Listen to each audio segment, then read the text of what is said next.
Gaetz. So where is it? The laptop.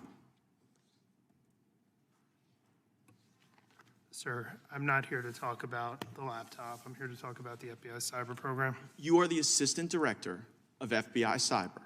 I want to know where Hunter Biden's laptop is. Where is it? Sir, I don't know that answer.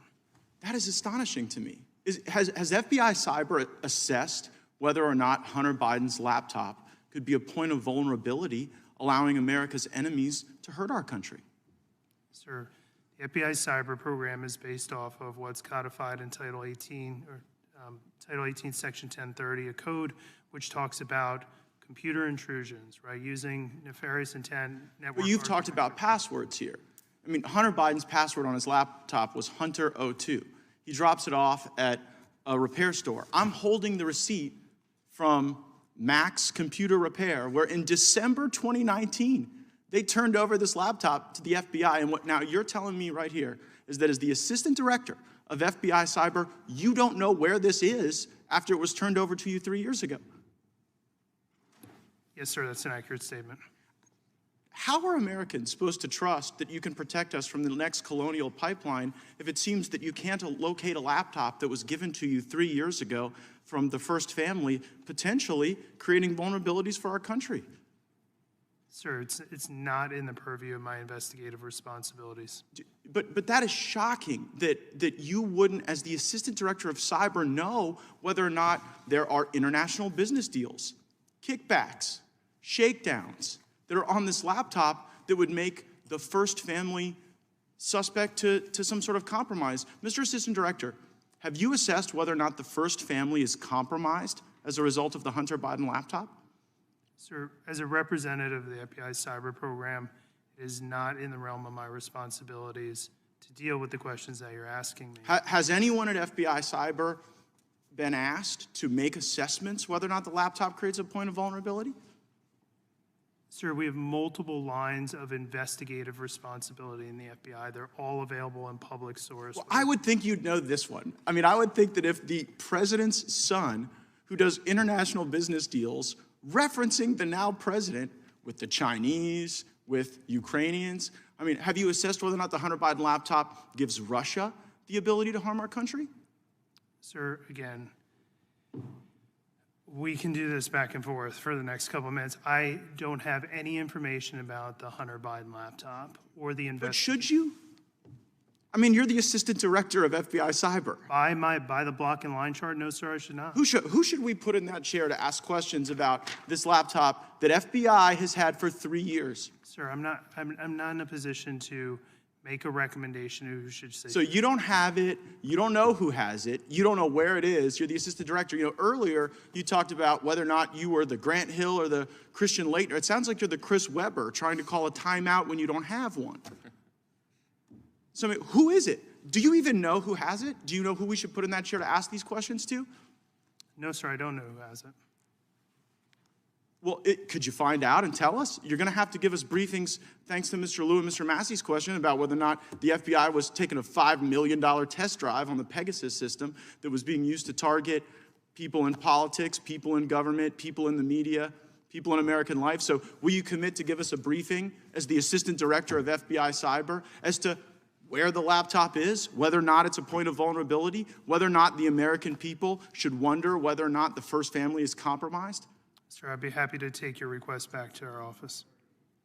Gosh, I mean, will you advocate for that briefing? Sure. You will? I will be happy to take your request back to FBI headquarters. Well, do you believe that that is a briefing that the Congress is worthy of having, I guess? Sir, I'm not going to answer that question. Right? I'm here to talk. The invitation says oversight of the FBI's cyber division. It does not say anything. Well, right, but I mean, this is a cyber asset. This is a point of vulnerability. If there are passwords, if there are business deals, if there are references to things that could harm our country, like you can't even sit here right now and say that you know that there's not a point of vulnerability. Maybe there are other crimes, maybe there are tax issues or whatever, but as it relates to our, I mean, is the first family sufficient cyber infrastructure to protect? You don't even know if they're compromised. Tell you what, Mr. Chairman, I seek unanimous consent to enter into the record of this committee the contents of Hunter Biden's laptop, which I am in possession of. I'm not.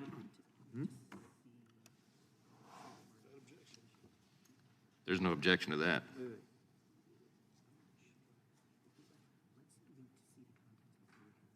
So I can't say no objection. I've never had. I such will a object pending further investigation. And what's the basis of that objection? It's a unanimous consent request, and I object pending. Very well, I have a subsequent question. Mr. Chairman, I seek unanimous consent to enter into the record the receipt It may very well be from the Mac entered- shop. It may very well be entered into the record after we look at it further. Very well, Mr. Chairman, I have a Ms. subsequent Demings is now unanimous consent. recognized. Oh, I'm sorry. Mr. Chairman, I seek unanimous consent to enter into the record the receipt from the Department of Mr. Justice Chairman, this is to Ms. the Demings. Mac Am shop. I next, or am I next? or- Without objection, and now Ms. Demings. Thank you so much, Mr. Chairman, and thank you, Assistant Director Vondrum. Expired. Mr. Gaetz is recognized. February 26, 2020, House Armed Services Committee, General Mark Milley. We know we're not going to defeat the Taliban militarily, and they're not going to defeat the government of Afghanistan militarily. You really blew that call, didn't you, General?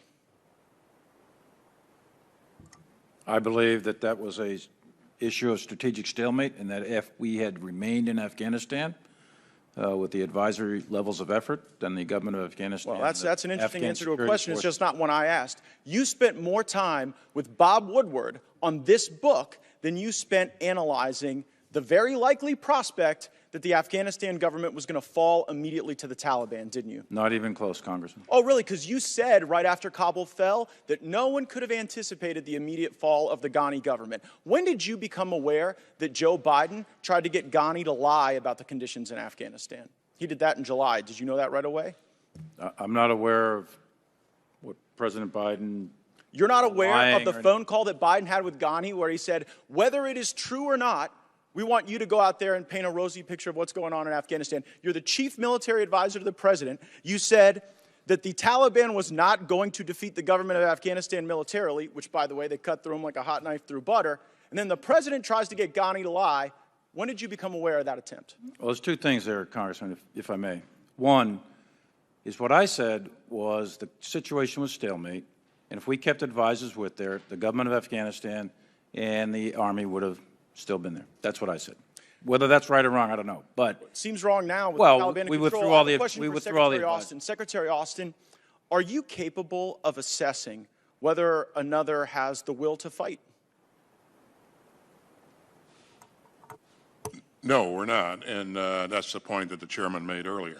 So. That's just like an incredibly disappointing thing for the Secretary of Defense to simply say, I can't assess whether someone has the will to fight. But it is consistent with your record. I mean, during the Obama administration, I think they gave you about $48 million to go train up some folks in Syria to go take on the Assad government. And I think your testimony was that only 4 or 5 survived first contact with the enemy.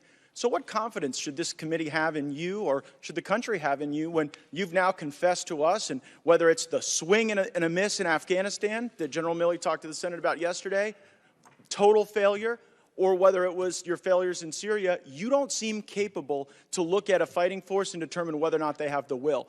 Well, Is that an You embarrassing? recall, Congressman, that the end result was the SDF that we stood up that was very, very instrumental in turning the tide of battle up in Syria.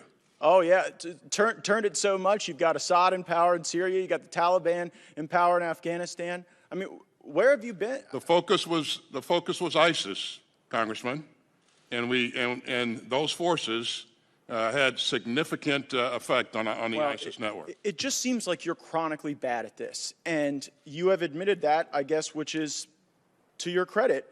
But you know, when people in the military, like Lieutenant Colonel Stuart Scheller, stand up and demand accountability, when they say that you all screwed up, when they point out that General Milley's statement that that the government of Afghanistan is not going to get defeated by the Taliban, well, he ends up in the brig, and you all end up in front of us, and your former employer Raytheon ends up with a lot of money, and we have poured cash and blood and credibility into a Ghani government that was a mirage. It fell immediately. And while the guy sitting next to you was off, talking to Phil Rucker and was off doing his thing with Bob Woodward, we were buying into the big lie. The big lie that this was ever going to be successful and that we could ever rely on the Afghanistan government for anything at all. General Miller, you kind of gave up the game earlier when you said you wanted to address elements of your personal conduct that were in question. We're not questioning your personal conduct. We're questioning in your official capacity going and undermining the chain of command, which is obviously what you did. You've created this whole chain not of undermine the communication chain narrative. of command in Yeah, any manner, you did. shape, or form, You absolutely did. And it Did not. Well, you know what?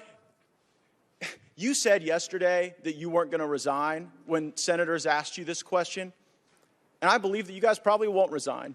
You seem to be very happy failing up over there. But if we didn't have a president that was so addled, you all would be fired, because that is what you deserve. You have let down the people who wear the uniform in my district and all around this country, and you're far more interested in what your perception is and how people think about you in insider Washington books than you care about winning, Gentleman's which this time group has seems incapable of expired. doing. Ms. Houlihan is recognized.